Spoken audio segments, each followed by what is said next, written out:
25 लाख रुपए के इनामी नक्सली कमांडर सुन्नम चंद्रैया उर्फ पापा राव ने आज अपने 19 साथियों के साथ हथियार डाल दिए।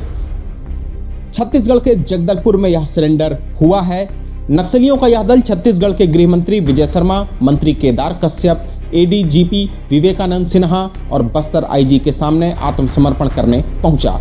इस सरेंडर के बाद छत्तीसगढ़ सरकार दावा कर रही है कि अब राज्य में नक्सलवाद लगभग खत्म हो चुका है। इस मौके पर गृह मंत्री विजय शर्मा ने कहा कि प्रदेश में 96% इलाकों से नक्सलवाद पूरी तरह समाप्त हो चुका है।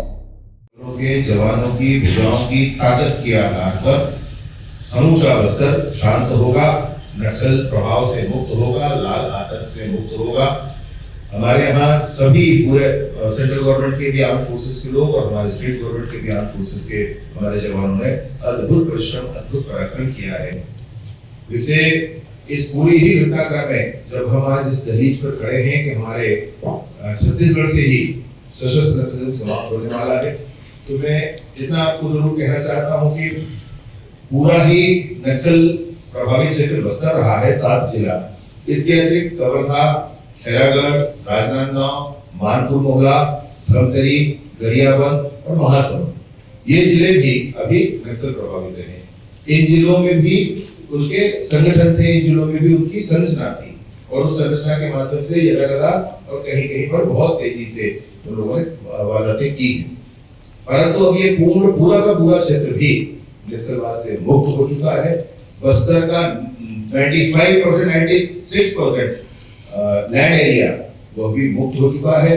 संगठन के नक्सल संगठन के दृष्टि से बस थोड़ी सी संख्या मैंने आपको कही, जो 30-35 की संख्या शेष रह गई है, बस वही शेष रह गई है। और इसलिए हमारे बस्तर के सशस्त्र बलों के जवानों की भुजाओं की ताकत के बूते पर उसके आधार पर जरूर ये कहना चाहता हूँ कि समस्त बस्तर नियत समय 31 मार्च 2026 तक सशस्त्र नक्सलिज्म से मुक्त होगा। पापा राव पिछले 30 साल से माओवादी आंदोलन में सक्रिय था। 1997 में स्कूल छोड़ने के बाद वह नक्सलियों से जुड़ गया। उसके ऊपर 45 से ज़्यादा मामले दर्ज हैं, जिसमें 2010 का ताड़मेटला हमला भी शामिल है, जिसमें 76 जवान शहीद हुए थे। हाल ही में जनवरी 2025 का अम्बेली हमला भी उसी के नाम जुड़ा है। दिलचस्प यह है कि बीते 20 सालों में कई बार पापा राव की मौत की अफवाह उड़ चुकी है। 3 बार तो लोग यकीन कर बैठे थे कि वह मारा जा चुका है, कभी सांप काटने से मौत तो कभी किडनी की बीमारी, लेकिन हर बार पापा राव जिंदा निकला। आज सरेंडर के वक्त पापा राव ने संविधान की बात की और कहा कि भारत के संविधान के अनुसार वह पानी और जमीन के अधिकारों के लिए शांतिपूर्ण तरीके से जनता की आवाज़ उठाते रहेंगे। मुख्य धारा में आकर पापा राव लोकतांत्रिक तरीके से काम करेंगे। बस्तर से द लेंस संवाददाता बप्पी राय की रिपोर्ट।